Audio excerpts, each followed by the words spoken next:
धन्यवाद राजीव जी।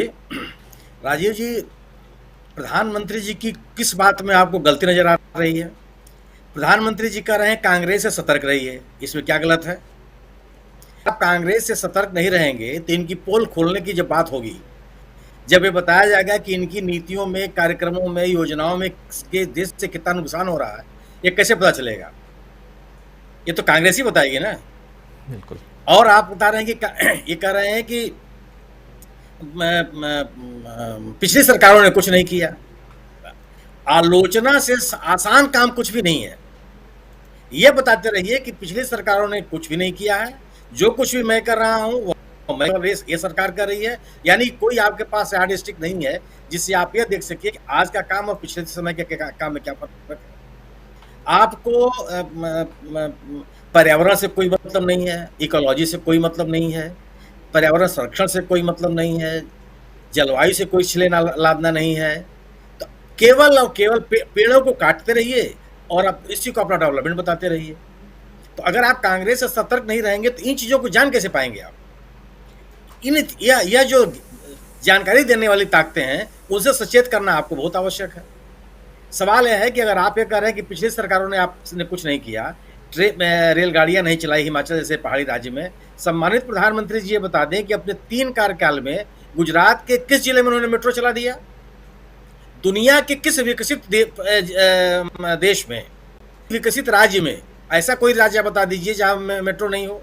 लंदन हो, पेरिस हो, वाशिंगटन हो, न्यूयॉर्क हो, बर्लिन हो, कोई ऐसा शहर, बीजिंग हो, जहां पे मेट्रो नहीं चलती है? अच्छी का पूरा शहर बल्कि सफर उससे कनेक्टेड ना हो। सम्मानित प्रधानमंत्री जी तो 3 कार्यकाल बिताए ना, 25 साल से इनकी पार्टी गुजरात में है। किस जिले में मेट्रो चली? अहमदाबाद में एक ही मेट्रो का कितने बार इन्होंने शिलान्यास किया, ये खुद भी बता दें। ये खुद ये बता दें कि पिछले चुनाव के दौरान एक जहाज पे जो आप किया था कि पानी पे चलने वाला एक जहाज इन्होंने उसका उद्घाटन किया था, वो उस उद्घाटन के बाद कहां चला गया? ये अपनी अपनी उपलब्धियां बता दीजिए आप।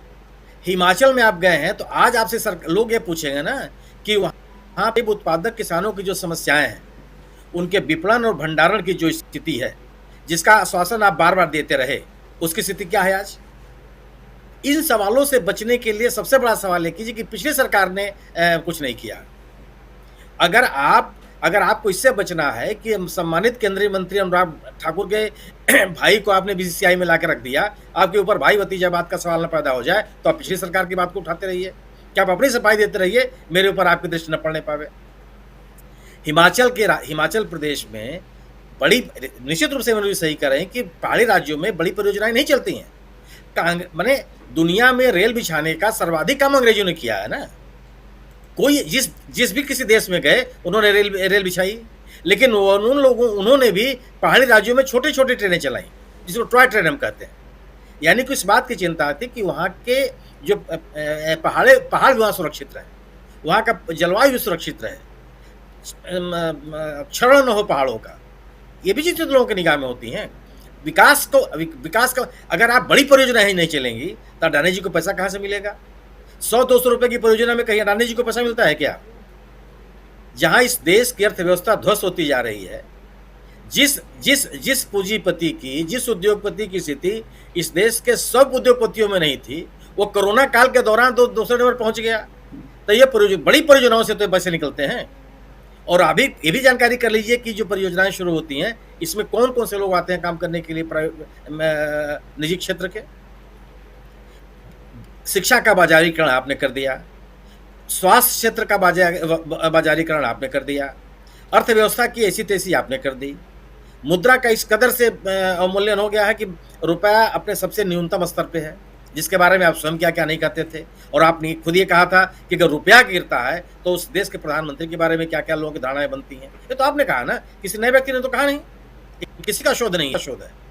उस शोध को याद देख लीजिए आपने क्या किया, और उसको रोकने के लिए आप क्या कर रहे हैं, उसको सुधारने के लिए आपने क्या किया। आपके पास इतने सवाल हैं आपको लेकर के, उन सवालों से बचने का सबसे आसान तरीका है कि आप सामने वाले पर सवाल खड़ा कीजिए, उस व्यक्ति पर सवाल खड़ा कीजिए जिसका जवाब देने के लिए सामने वाला मौजूद नहीं है। आप पिछले साल की उपलब्धियों को, जिसमें आपकी सरकार है, उनके बारे में बताइए कि आपने क्या क्या किया है, क्या क्या उपलब्धि आपने हासिल कर ली। छोटा सा सवाल है कि आपने तस्वीरें देखी होंगी कि वहां के सेब उत्पादकों ने अपने सेब फेंक दिए जमीन सड़क पर। क्यों? उसके बारे में क्या किया सरकार ने? और जिस आप बताइए ना, ये जो वंदे भारत ट्रेन चल रही है राजीव जी, जी यह क्या गरीब लोगों के लिए है? सामान्य ट्रेन के किराए की तुलना में कम से कम 30-40% ज्यादा किराया लगता है राजीव जी इन ट्रेनों में, तेजस में और वंदे भारत में।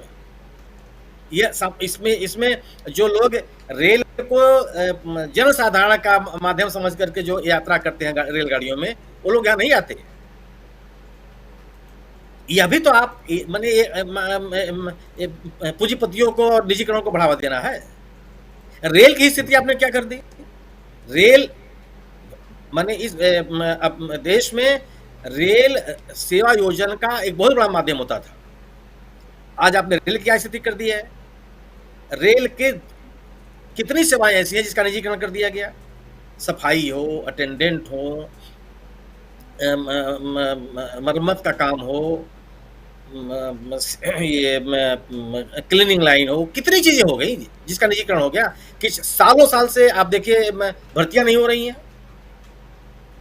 केवल आप जिन चीजों की बात कर, रेल को चलाने के लिए अगर आप इतनी गति से पिछले 8 साल में रेल में काम किया होता तो बड़ी तादाद में लोगों को रोजगार मिलते।